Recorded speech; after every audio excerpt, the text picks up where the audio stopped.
Bagus ya kak, seandainya kita sudah lama pindah ke sini pasti seru, tutur Dinda. Sisil hanya tersenyum menanggapi ucapan Dinda tersebut. Keduanya terus berjalan dengan santai hingga beberapa saat melihat 3 perempuan desa yang mengenakan jarit dan membawa ember besar yang sengaja ditaruh di atas kepala mereka. Sisil dan Dinda pun bingung melihat 3 perempuan itu. Kira-kira usia mereka sekitar 20 tahunan. Keduanya bertanya-tanya mau kemana para perempuan yang membawa pakaian itu.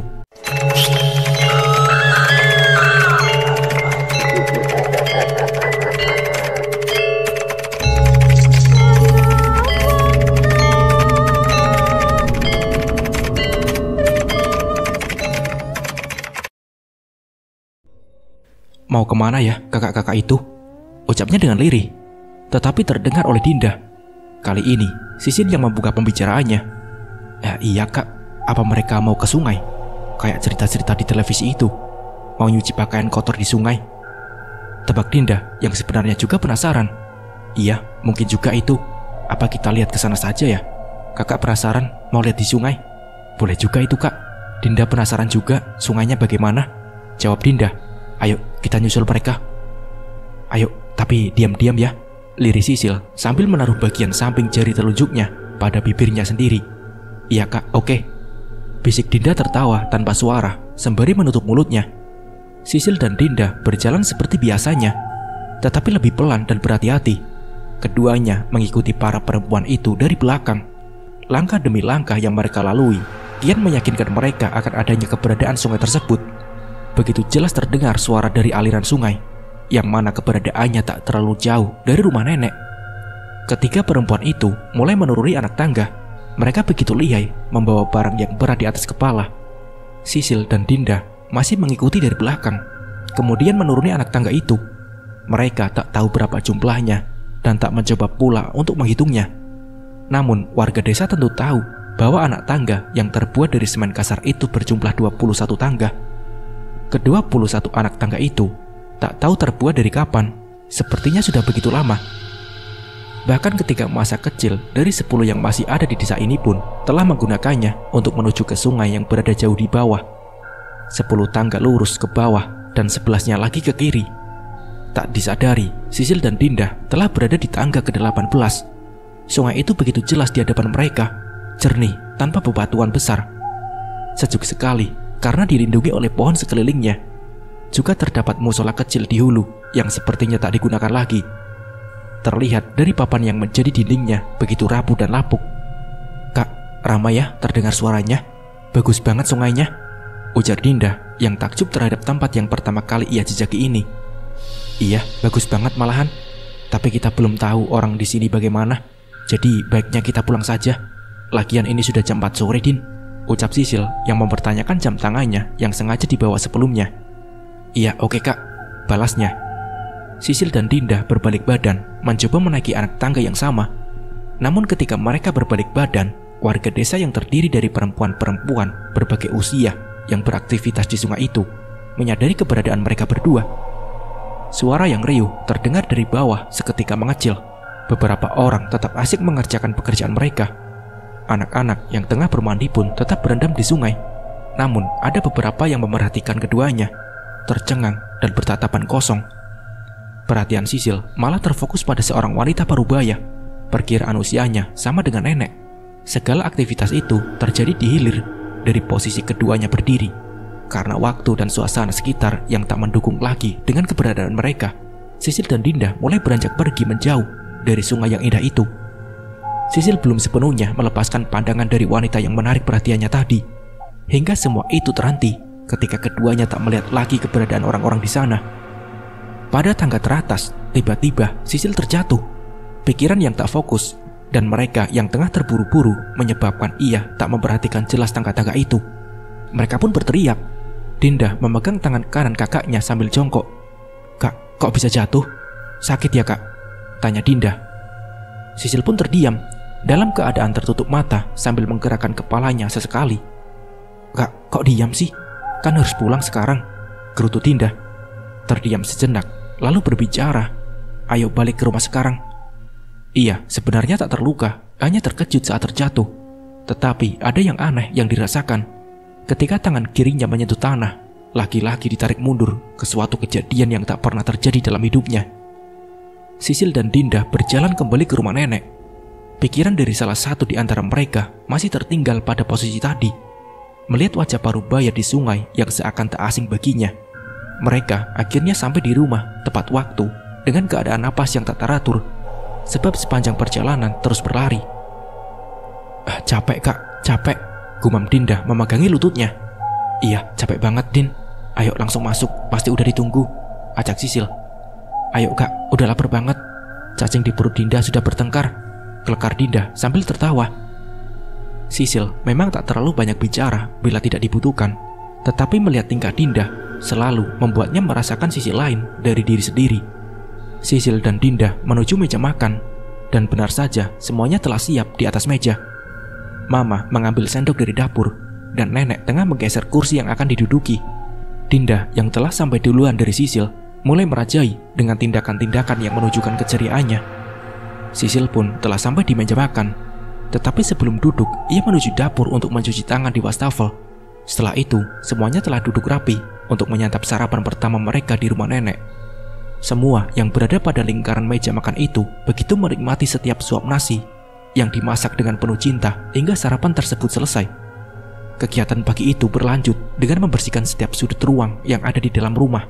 Mama mulai membersihkan dapur yang cukup berantakan setelah memasak tadi, lalu mencuci piring dan juga pakaian. Sementara Dinda mendapat bagian tugas membersihkan barang-barang yang ada di dalam rumah dari debu. Din, kakak ke atas dulu ya, mau rapiin kamar. Habis itu nyapu lantai 2, tutur Sisil ketika hendak meninggalkan adiknya yang tengah berdiri di samping tangga kayu itu. Iya kak, Dinda di sini saja ya, bersihin foto-foto itu pakai ini, jawab Dinda sambil mengangkat kemoceng yang ada di tangannya dan menunjuk ke deretan foto yang terpajang di atas meja panjang hias.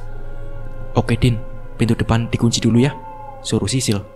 Siap bos, laksanakan. Tubuhnya langsung tegap dan memberi salam hormat pada kakaknya. Disaut tawa oleh mereka, Sisil menaiki anak tangga dan pergi menuju kamar sambil menenteng sapu di tangan kirinya. Kemudian merapikan koper yang masih berantakan sejak kemarin di sudut kamar. Hal itu terjadi karena ada beberapa pakaian yang belum dimasukkan ke lemari, ditambah ada beberapa kardus yang berisi boneka, mainan, dan segala pernak-pernik dari keduanya.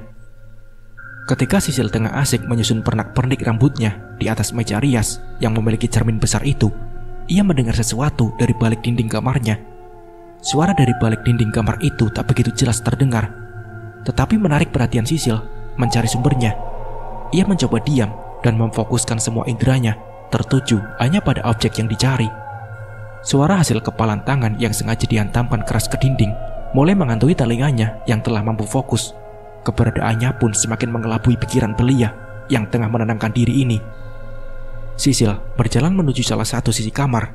Suara itu sudah begitu jelas hingga ia mencoba mendekatkan wajah juga telinganya pada dinding yang menjadi sumber biang keladi nyanyian kecemasan itu. Suara terdengar lirih dan serak. Siapa itu?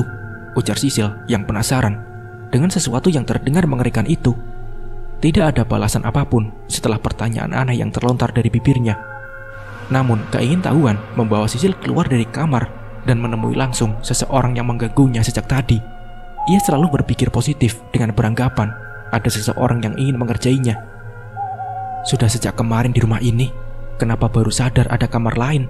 Tanyanya di hati. Sisil tak sengaja menemukan kamar yang berukuran kecil di sebelah kanan kamar yang tengah mereka tempati. Pintu kayu yang berukuran sama tetapi memiliki ruang yang lebih sempit. Dan di pintu itu pula terpampang jelas huruf-huruf yang mengisyaratkan nama Mirna. Iya, Mirna. Yang mana lagi kalau bukan bibinya Sisil. Sisil yang penasaran dengan sumber suara aneh tadi dan sekalian berniat membersihkan kamar tersebut mulai berusaha membuka pintu. Namun ia tak menemukan kunci yang tergantung ataupun terselip di depan kamar misterius itu. Namun Sisil seorang gadis yang pantang menyerah. Ia terus berusaha mencari keberadaannya. Ia mencari di balik pot-pot bunga yang tertata rapi pada rak yang sengaja dibuat untuk menghiasi kepolosan dinding di lantai 2. Setelah hampir setengah jam gadis itu berada di sana, mata terseret fokus pada keset yang berada tepat di bawah kakinya. Sisil merasakan ada benda kecil yang terselip di balik itu, lalu hendak memastikan kebenaran atas apa yang ia rasakan. Dan ketika hendak melihatnya, seseorang bertubuh kecil dan berambut pendek menegur Sisil. "Kak, kakak lagi ngapain?" tanya Dinda.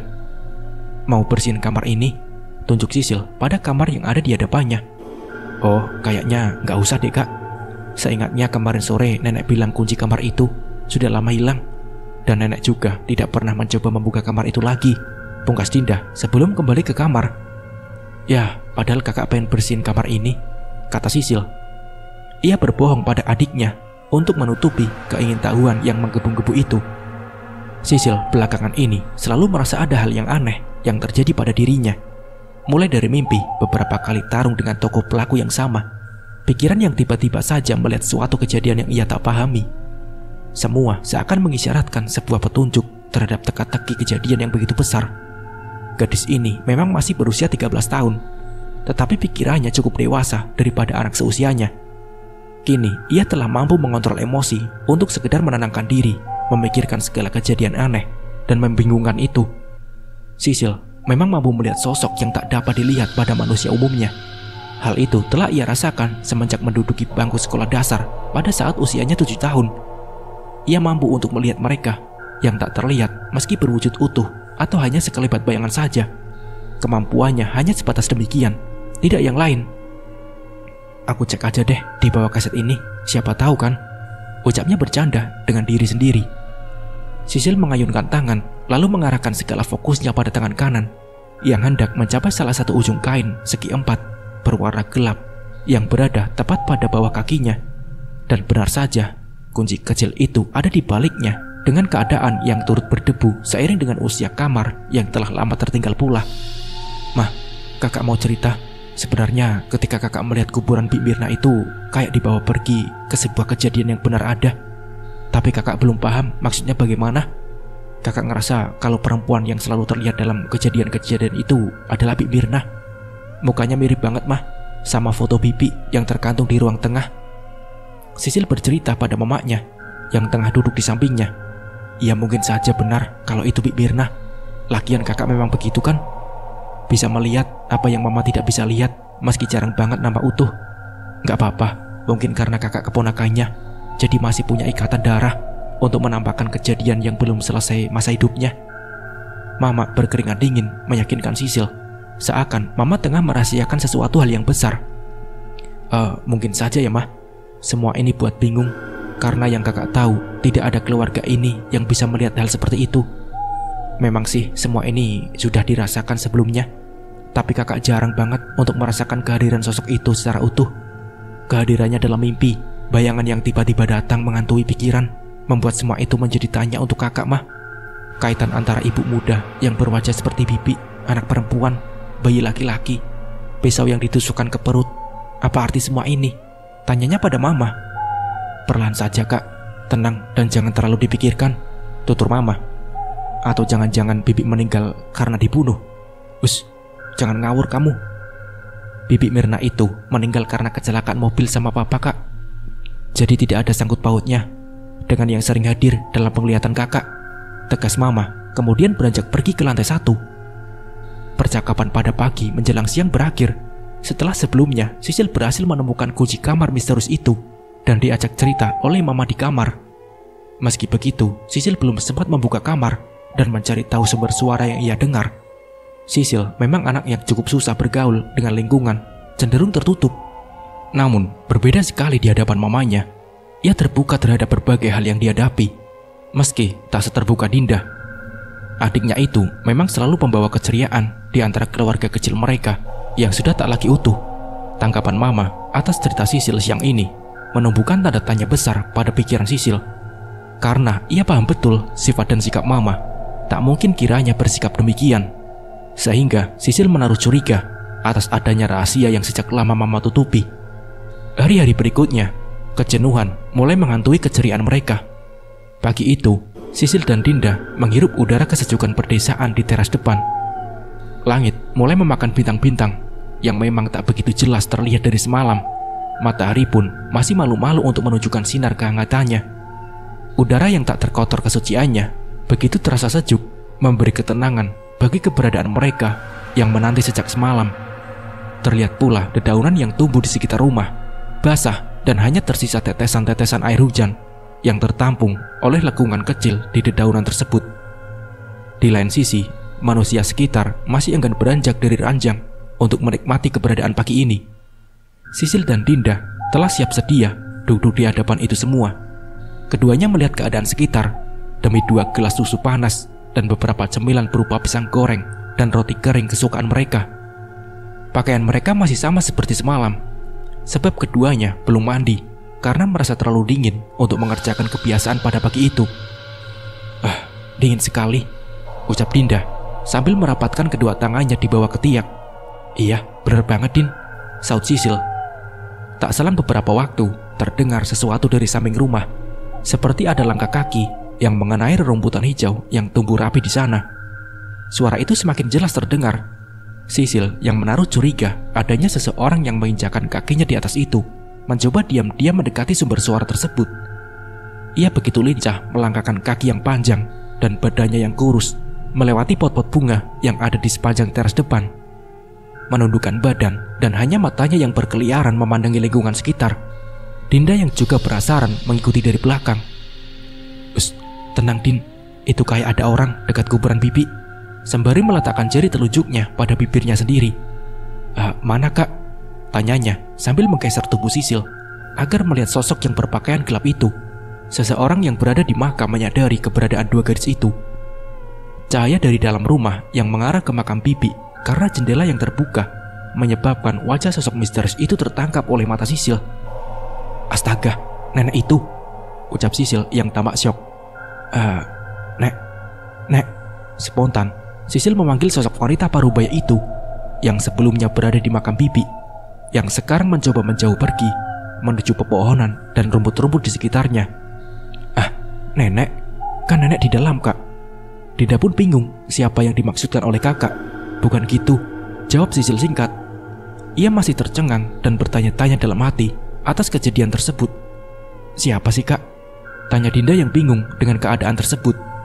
Itu sungai, ucapnya masih terbata-bata karena terkejut dengan keberadaan wanita itu. Sisil ingin sekali menanyakannya langsung, tetapi tidaklah mungkin. Itu nenek yang ada di sungai waktu kita ke sungai pagi-pagi itu loh, Dek. Timpal Sisil kembali. Oh, tapi kenapa pergi ke kuburan Bibi? Siapa nenek itu? Tanya Dinda yang malah penasaran seperti kakaknya. Nah itu, tapi masuk ke dalam dulu aja yuk, ajak Sisil. Sisil dan Dinda memutuskan untuk masuk ke dalam rumah, takut terjadi sesuatu yang mungkin saja terjadi terhadap diri mereka. Sisil merangkul adiknya dan terhenti di ruang tamu. Keduanya duduk di ruangan tamu yang rapi itu. Setelah beberapa tahun belakangan tak ada yang mengunjunginya. Sisil yang sebenarnya cemas tetap berusaha mengingat wajah yang sejak pertama kali melihatnya terasa familiar. Sisil begitu yakin ada rahasia yang ditutupi wanita parubaya itu dan berkaitan dengan kehidupan bibinya. Dinda yang tak mengetahui apapun itu kini lebih penasaran daripada Sisil yang merasakan hal itu sendiri. Kak, ada apa sih sebenarnya? Gini, Din, kakak juga sebenarnya bingung apa yang terjadi. Nenek yang tadi itu pernah kakak lihat di sungai, dan anehnya kakak seperti sudah lama kenal. Kayaknya ada kaitan dengan kehidupan bibi dulu. Tapi kan tidak tahu juga kebenarannya bagaimana. Jelas Sisil. Iya mungkin ya, Kak. Kalau memang tidak ada hubungannya sama bibi, pasti tidak bakalan datang itu ke kuburannya. Tapi kok aneh ya, kenapa bisa kakak seperti kenal sama nenek itu? Padahal kakak kan baru lihat 2 kali dengan ini. Timpal Dinda. Entahlah, Din, tapi itu yang terjadi ke kakak, jawab Sisil singkat yang sebenarnya khawatir dan tak menyukai kemampuannya itu. Dinda memang tidak tahu dengan kemampuan aneh yang dimiliki kakaknya. Ia sering mendengar cerita kejadian-kejadian yang dialami, tapi tak begitu memahami alasan bisa terjadi dan dirasakan oleh Sisil. Di lain sisi, Dinda selalu ingin tahu apa yang menimpa dan terjadi pada keluarganya. Namun mengingat usia yang masih begitu dini untuk dijelaskan hal tersebut, sehingga butuh filter dan penempatan kata yang tepat, Sisil dan Dinda melakukan aktivitas seperti biasanya. Dan kini keduanya tengah asik mempersiapkan kebutuhan untuk bersekolah yang tinggal 2 hari lagi. Mereka telah dipindah ke sekolahan ke desa sebelah setelah semester ganjil kemarin usai. Ya udah, Dek, Kak, Dinda mau sampulin buku dulu. Yang tadi mungkin saja nenek itu ada miripnya, dengan orang yang kita kenal sebelumnya, ucap Dinda meninggalkan ruang tamu dan menuju ke kamarnya. Oke, iya, balas Sisil yang mengerti betul Dinda tak akan paham yang dirasakannya. Setelah beberapa saat, Sisil pun mengikuti Dinda menuju kamar. Namun tanpa ia sadari, neneknya telah duduk santai di ruang tengah, di atas kursi panjang yang terbuat dari rotan itu. Sisil, sapa nenek. Iya nek.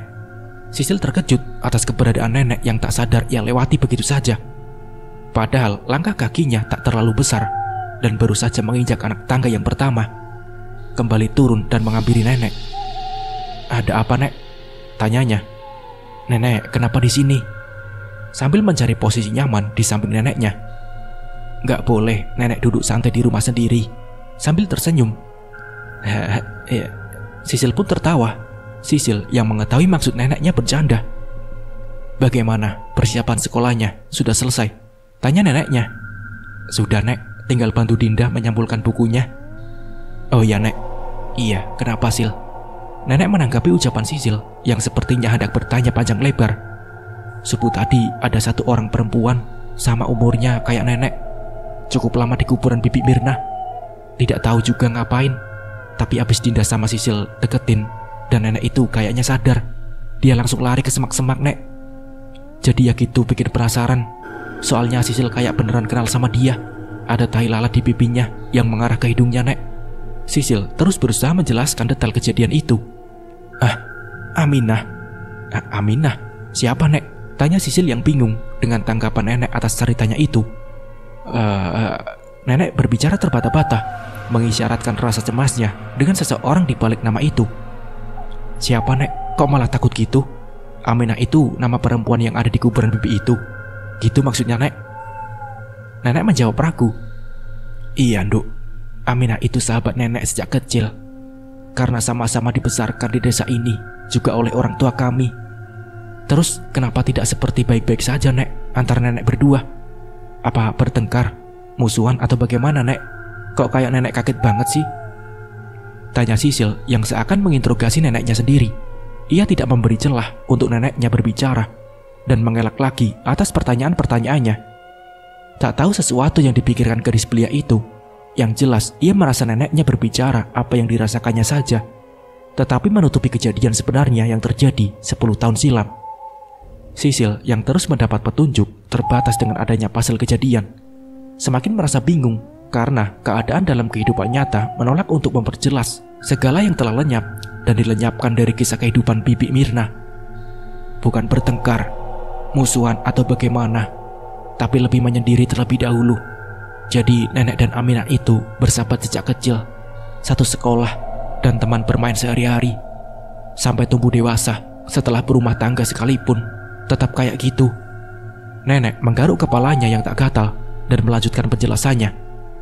Nah, suatu kali nenek yang bernama Amirah itu tak setuju dengan saran dari Bibi Mirna yang melarang pertambangan masuk ke desa ini. Aminah dan warga desa telah berpikir panjang tentang hal tersebut. Tetapi Mirna yang juga telah memiliki lahan perkebunan sendiri tak mengizinkan kebunnya untuk digarap menjadi tempat pertambangan. Sehingga warga desa yang memiliki sawah atau kebun di sekitarnya tak bisa berbuat apa-apa selain menyampaikan maksud hati mereka kepada Mirna dengan datang berbondong-bondong.